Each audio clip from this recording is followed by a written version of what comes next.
Look, I invited, we're different parties, but two good friends down here. We've done an awful lot of Supreme Court justice together, Senator Grassley and I, as well as Senator Durbin. And we worked together in a lot of court nominations overall, but particularly Supreme Court nominees. And selecting the justice is one of the President's most serious responsibilities. And as I always said, I went back and looked at a lot of the opening statements I made. Apparently, Dick, I've presided over more Supreme Court justices than anybody around that's still in Congress or associated with government, which is kind of means we must be beyond 60, Chuck. I'm not sure what it is, but we're a little older. For me, it'd be 15 or 16.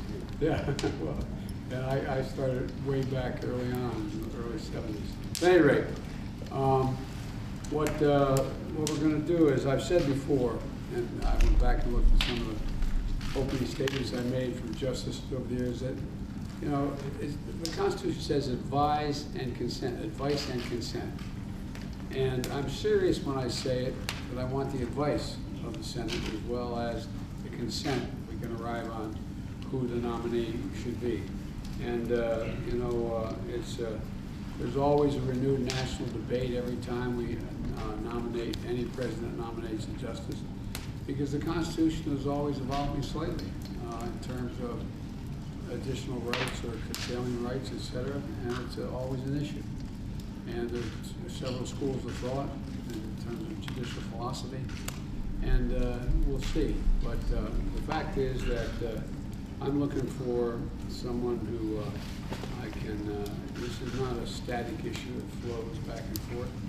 And I'm looking for a candidate with character, with the qualities of a judge in terms of being courteous to the folks before them and treating people with respect, as well as a judicial philosophy that is more one that suggests that there are unenumerated rights in the Constitution, and all the amendments mean something, including the 9th Amendment. And but I intend to take this decision, make this decision, and get it to my colleagues by the end of the month. That's my hope. And I'm looking forward to their advice on how to proceed and how the hearing will be conducted and the like. So thank you very much. We're going to get a chance to talk. I want to hear from them. Thank you.